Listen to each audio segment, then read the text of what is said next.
বন্যা পরিস্থিতি নিয়ে জানাতে কক্সবাজার ও বান্দরবান থেকে যুক্ত হচ্ছেন সহকর্মী আব্দুর রহমান ও আবুল বাশার নয়ন। শুরুতে যাচ্ছি কক্সবাজারে আব্দুর রহমানের কাছে। আব্দুর রহমান, কক্সবাজারে বন্যা পরিস্থিতি কেমন দেখছেন এবং ভোগান্তি কমাতে প্রশাসনের পদক্ষেপ সম্পর্কে জানাবেন।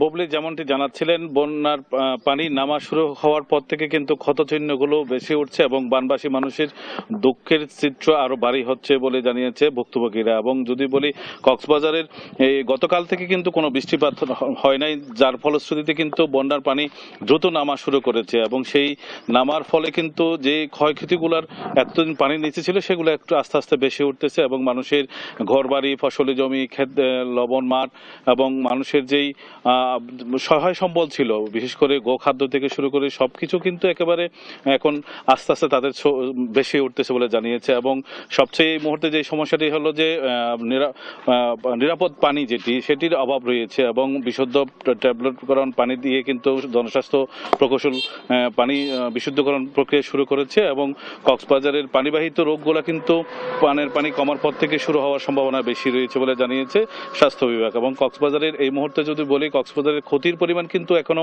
জেলা প্রশাসন সঠিক কোনো তথ্য দিতে পারে নাই। যে তথ্যটি দিয়েছে সেটি হলো যে 70টি ইউনিয়নের প্রায় 49% ক্ষতিগ্রস্ত হয়েছে, 2000 কিলোমিটার মতো রাস্তা ধ্বংস হয়েছে এবং প্রায় 79টি ব্রিজ কালভার্ট ধ্বংস হয়েছে, 30টি শিক্ষা প্রতিষ্ঠান ক্ষতিগ্রস্ত হয়েছে এবং অনেকগুলো কবরস্থান সহ ধর্মীয় প্রতিষ্ঠান ক্ষতিগ্রস্ত হয়েছে। এবং যদি বলি, কক্সবাজারে এই মুহূর্তে সবচেয়ে যেই বিষয়টি বেশি দরকার বলে জানিয়েছে সেটা ত্রাণ তৎপরতা এবং সহযোগিতা এবং পুনর্বাসনের দিকে মনোযোগ দেওয়া। এবং একজন প্রতিমন্ত্রী, বিদ্যুৎ প্রতিমন্ত্রী এসেছেন, সকাল থেকে ত্রাণ তৎপরতা শুরু করেছেন এবং ক্ষয়ক্ষতি দেখার জন্য প্রধানমন্ত্রী নির্দেশ দিয়েছেন বলে তিনি আমাদেরকে জানিয়েছেন। এবং তিনি যেই বলেছেন যে কোনো ক্ষতিগ্রস্ত মানুষ কেউ বাদ যাবে না এবং যারা এই ধরনের ত্রাণ তৎপরতা নিয়ে বিভিন্ন ধরনের অসাধুতা বা বিভিন্ন ধরনের ছড়াতমি করবে তাদের বিরুদ্ধে সরকার বা প্রশাসন কঠোর ব্যবস্থা নেবে। আরেকটা বিষয় যেটি যে কক্সবাজারে কিন্তু এই পর্যন্ত পাহাড় ধসে প্রায় এবং পানির বেশি প্রায় 49 জনের মতো 39 জনের মতো মানুষ মৃত্যুবরণ করেছে। এই মৃত্যুর সংখ্যাটা হয়তো আরো কম বেশ হতে পারে, কিন্তু সর্বশেষ যে তথ্যটা ছিল সেটা হলো যে পাহাড় ধসের যে মৃত্যু এবং সব মিলিয়ে 39 জন। গতকালকে কুতুবদিয়া টলারডুবিতে নিখোঁজ 4 জনের লাশ পাওয়া গেছে এবং একজন এখনো নিখোঁজ হয়েছে বলে জানিয়েছে পুলিশ। এবং গতকালকে থেকে কিন্তু পুলিশ, বিজিবি, সেনাবাহিনী এবং স্থানীয় প্রশাসন এবং রাজনীতিবিদ এবং বিভিন্ন শ্রেণী পেশার তৎপরতা শুরু করেছে, যদিও সেটি খুবই অপ্রতুল। এবং তারা যেটি দাবি জানিয়েছে, এই মুহূর্তে পুনর্বাসন এবং কৃষি যে জমিগুলো আছে তাদের জন্য পর্যাপ্ত সার এবং কৃষি বীজ সহযোগিতা করা এবং জেলা প্রশাসন এবং সরকারি বেসরকারি উদ্যোগে তাদের যে ঘরবাড়ি ক্ষতি হয়েছে তারা যেন আবার তাদের কর্মস্থানে ঘুরে দাঁড়াতে পারে এবং তাদের যেই বসবাসের জন্য এবং খাওয়ার জন্য যে প্রয়োজনীয় জিনিসপাতি রয়েছে সেটা যদি আর্থিক সহযোগিতা এবং পাশাপাশি সরকারি এবং মানবিক সহযোগিতা যদি এগিয়ে আসে তাহলে তাদের যেই ক্ষতিটুকু হয়েছে কিছুটা হলেও তারা আবার ঘুরে দাঁড়াতে পারবে। আর একটা বিষয় বুবলি, যে কক্সবাজারের কিন্তু সবগুলা উপজেলাতেই বানের পানি ঢুকে কিন্তু ক্ষতি হয়েছে এবং এই ক্ষতির পরিমাণ যদি বলি, এই পরিমাণ যদি নির্ধারণ হয় এবং যতগুলো দপ্তর রয়েছে সেগুলো তথ্য নিয়ে যদি তারা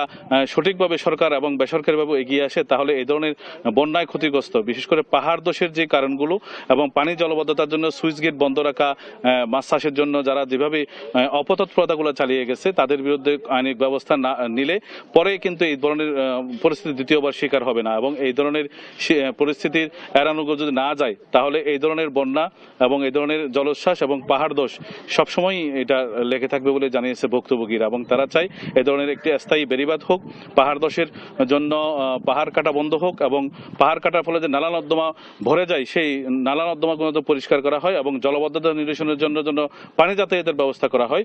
এই ব্যবস্থাপনাগুলো যদি উন্নত করা হয় এবং সরকারি বেসরকারি যে উদ্যোগগুলো দরকার এবং জনগণকে সচেতন করা দরকার, পাহাড় কাটা রোধ করা এবং জলবদ্ধতা সৃষ্টির ক্ষেত্রে নালা নর্দমাগুলো যেন পরিষ্কার রাখা হয় এবং মানুষ যেন মানবিকভাবে এবং ঘরবাড়ি করার সময় যেন রাস্তাঘাট পানি পানি যাওয়ার ড্রেন ব্যবস্থা, কালভার্ট এবং বিশেষ করে এইবারের জলবদ্ধতার আরেকটি কারণ বেশি গুরুত্ব দিয়ে সেটি হলো রেল লাইনের যেই উঁচু উঁচু যেই জায়গাগুলোতে ব্রিজ দেওয়া দরকার ছিল, সেখানে 200 উপরে ব্রিজ যেখানে ছিল সেখানে কালভার্ট যেই কালভার্টগুলো দরকার ছিল সেটি এখনো পর্যন্ত কালভার্টগুলো আরো কালভার্ট বাড়ানো দরকার এবং পানি নিষ্কাশনের যথাযথ প্রক্রিয়া অনুসরণ করা দরকার। এটাই ছিল কক্সবাজারের বন্যা পরিস্থিতির সর্বশেষ তথ্য। বুবলি।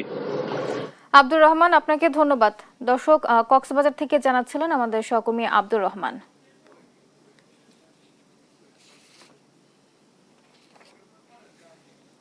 উজান থেকে নেমে আসা পাহাড়ি ঢলের কারণে শেরপুরে ব্রহ্মপুত্র নদ, চেল্লাখালী ও মৃগী নদী সহ বিভিন্ন স্থানে দেখা দিয়েছে ভয়াবহ ভাঙন।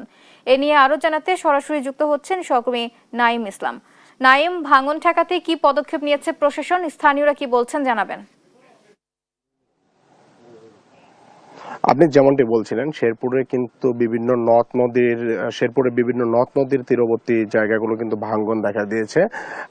আমরা ইতিমধ্যে আছি মৃগী নদীর তীরে। একটু যদি দেখানোর চেষ্টা করি, এখানে একটি কবরস্থান ছিল, কবরস্থানের গাইড ওয়াল কিন্তু ইতিমধ্যে নদীতে পড়ে গেছে এবং একটি ঘর ছিল, ঘর কিন্তু নদীর পানিতে বিলীন হয়ে গেছে এবং কবরের যে বাকি অংশ আছে তা কিন্তু আজ অথবা কাল চলে যাবে এমনটাই শঙ্কা প্রকাশ করছে এখানকার লোকজন যারা রয়েছে। এবং এছাড়াও কিন্তু চেল্লাখালী নদীর পানির তেরে কিন্তু গুল্লারপাড় নালতেবাড়ির শেরপুর থেকে যে যাওয়ার রাস্তাটি গাজীরখামা হয়ে, সেই রাস্তাটি প্রায় 30 মিটারের মতো জায়গায় কিন্তু নদী গর্ভে অর্ধেক অংশ বিলীন হয়ে গেছে এবং সেখানে কিন্তু ভারী যানবাহন কিন্তু চলাচল বন্ধ রয়েছে। এছাড়াও কিন্তু নালতেবাড়ি জিনাইগাতিতেও কিন্তু ভাঙন দেখা দিয়েছে। এছাড়াও নকলার চরষ্টদর ইউনিয়নে কিন্তু পুরাতন ব্রহ্মপুত্র নদীর তীরে কিন্তু ফসলি জমি এবং ঘরবাড়িও কিন্তু বিলীন হয়ে গেছে, যা ইতিমধ্যে এ সকল ভাঙন